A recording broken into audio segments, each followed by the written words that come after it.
سے آتے ہوں وہ کیا کریں؟ دیکھیں، اس میں دو تین چیزیں ہو سکتی ہیں۔ پہلی بات تو یہ ہے کہ وسوسے کے سبب پر غور کریں۔ بعض اوقات کیا ہوتا ہے کہ وسوسے کا سبب یہ ہوتا ہے کہ بندہ ہر ایک کو سن رہا ہوتا ہے، ہر چیز پڑھ رہا ہوتا ہے۔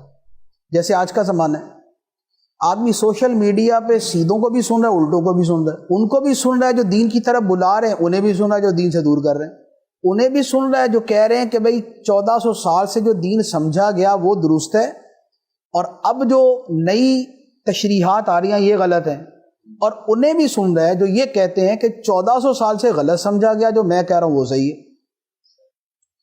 انہیں بھی سنتا ہے جو ولیوں کی محبت دل میں ڈالتے ہیں، اور انہیں بھی سنتا ہے جو ولیوں کے خلاف بکواسی کرتے رہتے ہیں۔ تو ہوتا یہ ہے کہ جب بندہ دو طرح کی آراء سنتا ہے اور دونوں طرح کے دلائل سن رہا ہوتا ہے تو خود آدمی اتنا صاحب علم ہوتا نہیں، تو اب وہ ڈبل مائنڈ ہو جاتا ہے، وہ کنفیوز ہو جاتا ہے، اور پھر کبھی ادھر خیال جا رہا ہے کبھی ادھر خیال جا رہا ہے، اب آ کے کہتا ہے یار مجھے وسوسے آ رہے ہیں۔ تو اس وسوسے کا سبب تھا غلط لوگوں کو سننا یا غلط لوگوں کو پڑھنا۔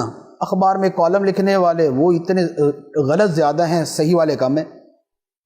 کتابیں لکھنے والے، ناول لکھنے والے، ناول کی اکثریت غلطی پر زیادہ ہوگی، صحیح والی چیز کی طرف کم ہوگی۔ تو بات یہ ہے کہ اگر یہ سبب ہے تو پھر اس سبب کو ختم کریں کہ غلط لوگوں کو نہیں سنیں، غلط لوگوں کی چیز نہ پڑھے، صحیح سنیں، صحیح پڑھے، تو آہستہ آہستہ یہ چیزیں ڈم ہوتی جائیں گی۔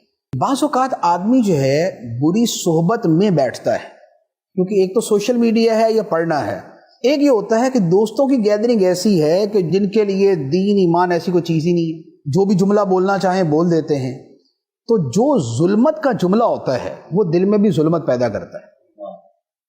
اور صحبت کا اثر بڑا واضح کہ اچھی صحبت ہے اچھا اثر کرے گی، بری صحبت ہے برا اثر کرے گی۔ اسی لیے قرآن پاک میں بطور خاص بری صحبت کے بارے میں اتنا صراحت کے ساتھ فرمایا وَإِمَّا يُنْسِيَنَّكَ الشَّيْطَانُ فَلَا تَقْعُدْ بَعْدَ الذِّكْرَىٰ مَعَ الْقَوْمِ الظَّالِمِينَ، کہ اگر شیطان تجھے بھلا بھی دے اور تو غلط لوگوں کے پاس بیٹھ جائے تو یاد آنے کے بعد پھر نہ بیٹھ ان کے پاس۔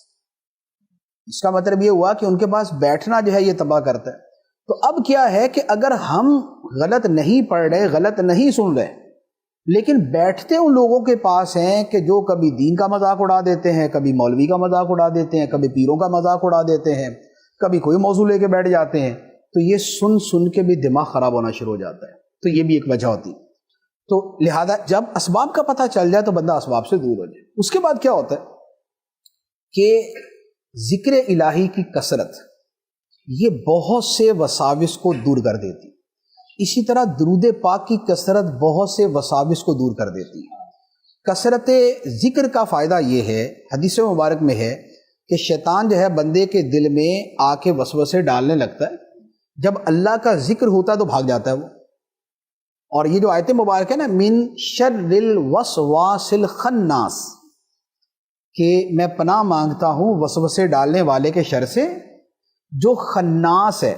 خناس کا مطلب ہے کہ جو بھاگم بھاگ آتا ہے اور وسوسے ڈال کے پھر بھاگ جاتا ہے، پھر آتا ہے پھر ڈال کے بھاگ جاتا ہے۔